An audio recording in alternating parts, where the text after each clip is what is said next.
kali ini kita bertiga akan membuat podcast mengenai sistem kekerabatan matrilineal dan patrilineal. Nah, pastinya akan ada narasumber yang akan kita wawancarai nih.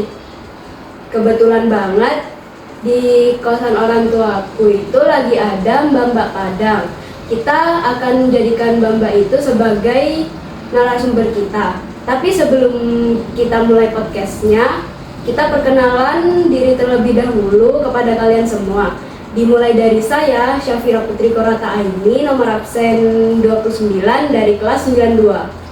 Perkenalkan, nama saya Kirana Octavia Haryanto, kelas 92, nomor absen 14. Perkenalkan, nama saya Asifah Meka Medina dari kelas 92, nomor absen 7. Halo Mbak, boleh kenalin dirinya pakai nama lengkap sama asalnya nggak? Boleh, nama Mbak Levita Putri Tanjung, asal Mbak dari Kota Padang, Minangkabau, Sumatera Barat. Kita mau nanya nih, Ya, apa sih sistem kekerabatan matrilineal dan patrilineal itu?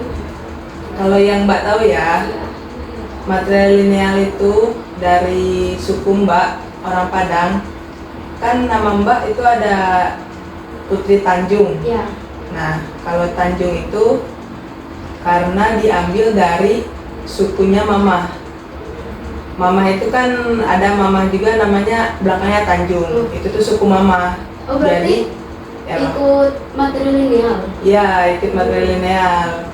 Jadi kenapa cuma ngikut suku Mama, emang udah adat dari Padang itu anak-anaknya orang tua itu ikut suku Mama, bukan suku ayah. Jadi makanya Tanjung, soalnya ayah itu sukunya Caniago. Jadi karena kita sebagai anak dan suku dan adat dari Padang itu ngikut keturunan Mama, jadi ikutnya Tanjung. Oke. Ada juga nih matrilineal dari adat kakak. Misal Mama kakak kan punya rumah. Iya. Nah, itu tuh Mama kakak kan punya anak 4. Cewek 1, cowok 3. Ya, itu rumah itu diwariskannya cuman ke anak perempuan. Berarti yang laki? Ya, laki-laki itu nggak dapet, jadi mereka nyari sendiri. Itu tuh udah dari turun temurun, rumah itu pasti turunnya ke perempuan, ke anak perempuan. Berarti nanti kalau Mbak punya anak cewek? Ya, kalau Mbak punya anak cewek berarti rumah itu dikasihkan ke anak Mbak yang cewek. Kan tadi kalian nanyanya tentang matrilineal dan patrilineal ya? Iya. Nah, kalau setahu saya di Padang itu ngikut matrilineal, karena semua peran dari ibu, nggak ada yang dari patrilineal dari peran ayah. Yang setahu saya kalau patrilineal itu dari orang Medan, orang Batak. Berarti itu ikut ayahnya? Iya, ikut. Kan kalau di Medan itu disebutnya marga, kalau di kakak suku. Kalau di Medan marga. Contohnya kayak teman saya itu namanya Elsipa Dilia Wahono Siregar, karena ayahnya itu Siregar. Marganya. Kalau ibunya saya kurang tahu, tapi katanya itu tuh dapat dari marga ayah dan selalu ngikut marga ayah. Beda kan kalau sama Padang. Kalau sama Padang kan suku, kalau Medan itu ya, marga. Itu kan patrilinealnya dari Medan. Kalau matrilinealnya dari Berarti Padang. kalau patrilineal warisannya itu gimana? Warisannya itu kayaknya dari anak laki-laki. Oh, kalau Medan itu ngasih rumah orang tua ke anak terakhirnya, anak terakhir yang laki-laki. Berarti nggak boleh ke anak terakhir cewek itu? Nggak boleh, pasti yang atasnya laki-laki. Soalnya diturunin ke anak laki-laki. Harus anak terakhir. Iya. Kalau semisal cowok tapi anak pertama gitu nggak boleh. Enggak. Kan biasanya yang kalian dengar kan warisan itu dikasihnya ke anak pertama ya. Iya. Nah, kalau kan ini ada marga-marga sama suku-sukunya, ada dari atasnya kan udah beda lagi. Nah, terus misalnya nih kalau nanti kakaknya menikah, nah itu ikut pihak yang mana? Biasa itu kalau nikah itu tergantung dari suami ya.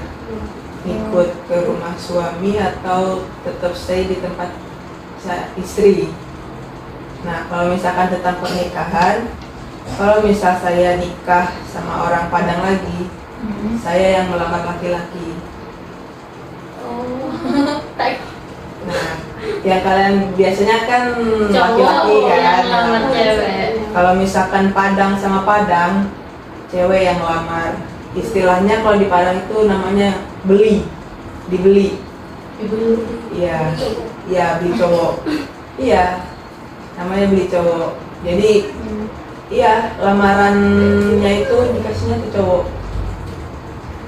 Kalau biasanya kan ya cowok ke cewek. Nah, kalau misalkan cewek Padang nikah sama cowok Sunda, berarti itu cowok Sunda yang melamar cewek Padang. Kalau masalah biayanya kalau sama Padang itu gimana? Ya lebih banyak dari si cewek. Kalau sama luar Padang? Luar Padang ya cewek cuman nerima beres biasanya. Kalau misalkan pengen rata bisa juga dibagi rata. Ada pertanyaan ini? Kalau seumpamanya nikah sama Padang, itu yang nafkahin siapa? Yang nafkahin, kalau nafkahin tetap suami. Ada katanya tuh mitosnya, kalau misalkan orang Padang nikah sama orang Sunda, pernikahannya tuh gak akan lancar. Kadang ada masalah ekonomi, kadang cerai, karena ya itu dari leluhurnya itu Padang tuh pengennya sama Padang lagi, gak mau sama luar Padang. Tapi itu mitos.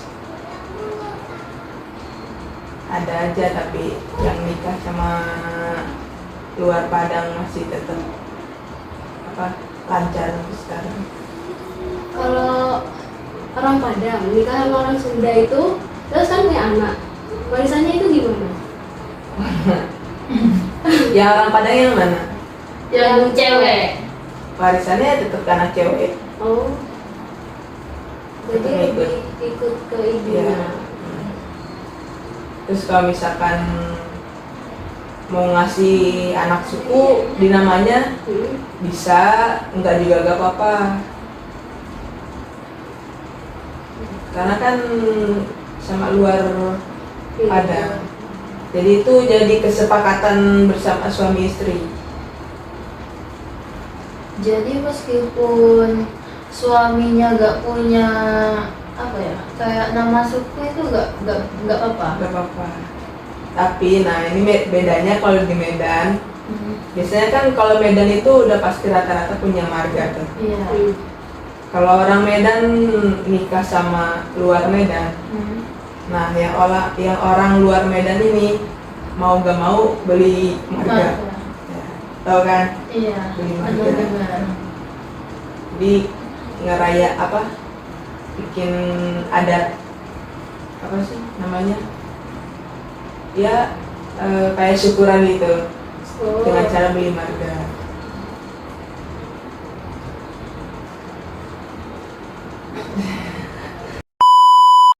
Ini apa yang bikin unik sistem kekerabatan matrilineal dengan yang lainnya? Yaitu yang biasanya kalian dengar turun temurunnya itu dari ayah, apa laki-laki, warisan apa dikasih ke laki-laki. Kalau di Padang matrilineal nurunnya ke cewek. Jadi yang ditinggikan itu perempuan. Nah, kadang perempuan yang jadi pemimpin keluarga itu. Berarti kalau sesama Padang tetap ceweknya. Apanya yang apa? Itu yang ditinggiin. Iya. Karena kan kalau kasarnya itu kan kamu cowok udah dibeli sama saya, gak usah macem-macem. Kamu udah ditanggung biayanya sama saya. Tapi kalau misalkan cowoknya lebih berpenghasilan ya udah. Jadi sama-sama enak.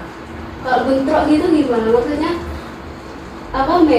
Medan sama Padang gimana? Nah itu tuh saya belum pernah dengar tuh kalau misalkan pernikahan Medan sama ini kan pasti sebenarnya dari cewek cowok yang mau nikah itu bingung juga, karena bingung ikut dari leluhur-leluhurnya, dari nenek kakeknya, dari atasnya lagi. Pasti kan yang Medan pengen menang, yang Padang pengen menang juga kan, biasanya gitu. Tapi kalau misalkan balik lagi ke perekonomian gitu. Iya Kak. Nah ini apakah sistem matrilineal ini berpengaruh juga ke acara adat pernikahan? Nah, kalau misalkan itu sih balik lagi ke yang mau nikah sama ke orang tua. Kalau misalkan biasanya kan di adat-adat itu, adat-adat pernikahan kan ada yang namanya kayak main gendang, tapi itu emang khas dari orang Padang.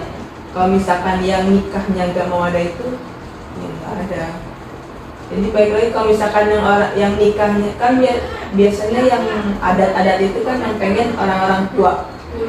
Kalau misalkan yang nikahnya Gen Z, mana mau kayak gitu kan? Bebas aja. Iya, bebas aja. Apakah benar Kak Mbak kalau di Minangkabau itu rumah gadangnya diwariskan ke perempuan? Iya. Apa-apa pasti selalu perempuan. Sini juga. Kakak ada beberapa nyatet ya. Iya. Kalau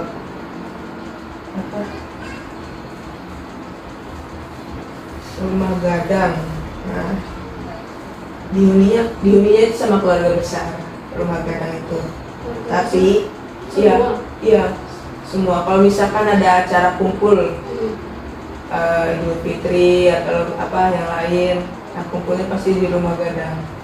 Rumah gadang itu bukan berarti rumah adat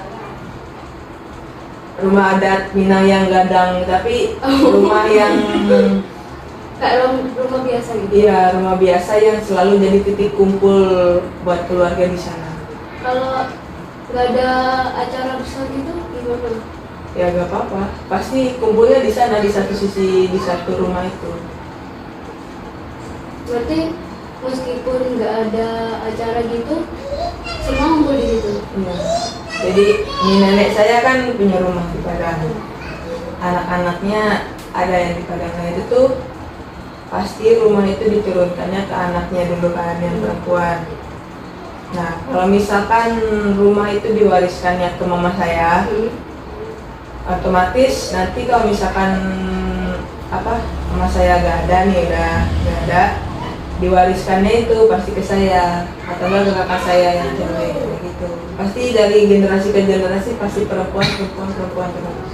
Oh, berarti diwarisin cuma ke satu orang. Iya. Kalau misalkan kedua-duanya juga gak apa-apa. Kalau misalkan saya dan kakak saya lebih bagus ekonominya dan bisa beli rumah yang lain, nah itu gak apa-apa buat kakak. Tapi balik lagi itu tuh cuman buat tempat kumpul. Kalau misalkan mau dihuni buat barang-barang juga gak apa-apa, bisa. Kalau misalnya nggak ditempati gitu, Pasti ditempati. Iya. Nah gini Kak, kalau misalnya nih mamanya si kakak gak punya anak perempuan, itu semuanya cowok gitu. Nah terus itu Maksudnya warisannya diarahin ke siapa? Balik lagi kalau misalkan mama saya punya adik atau kakak perempuan, nah jadi kakak adik perempuan itu yang ngambil rumah itu, yang ada anak perempuannya. Kan balik lagi buat diturunin dari generasi ke generasi. Pokoknya harus perempuan gitu. Iya. Dia udah turun temurun pasti ke perempuan. Kan di Padang itu balik lagi yang ditinggikan pasti perempuan. Walaupun dihuninya buat keluarga besar, tapi seringnya itu diturunin ke perempuan, ke anak perempuan. Menurut kakak, apa nilai positif yang bisa kita ambil dari sistem kekerabatan matrilineal? Apa ya? Dengan Sebenarnya semuanya positif aja, tapi kalau misalkan yang cowoknya angkuh itu kadang bisa ngelibatin berantem, karena si cowoknya kan kadang ada yang pengen ditinggiin juga, jadi ya takutnya itu. Jadi ya harus bener-bener si cowoknya yang udah ngerti adat. Positif aja semuanya.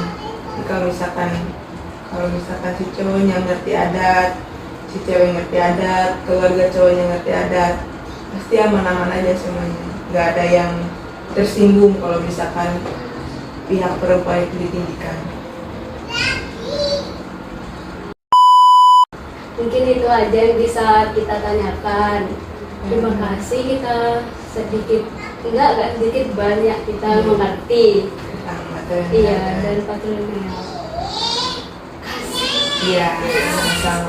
Jadi kalian harus lebih menggali lagi, walaupun bukan dari Padang.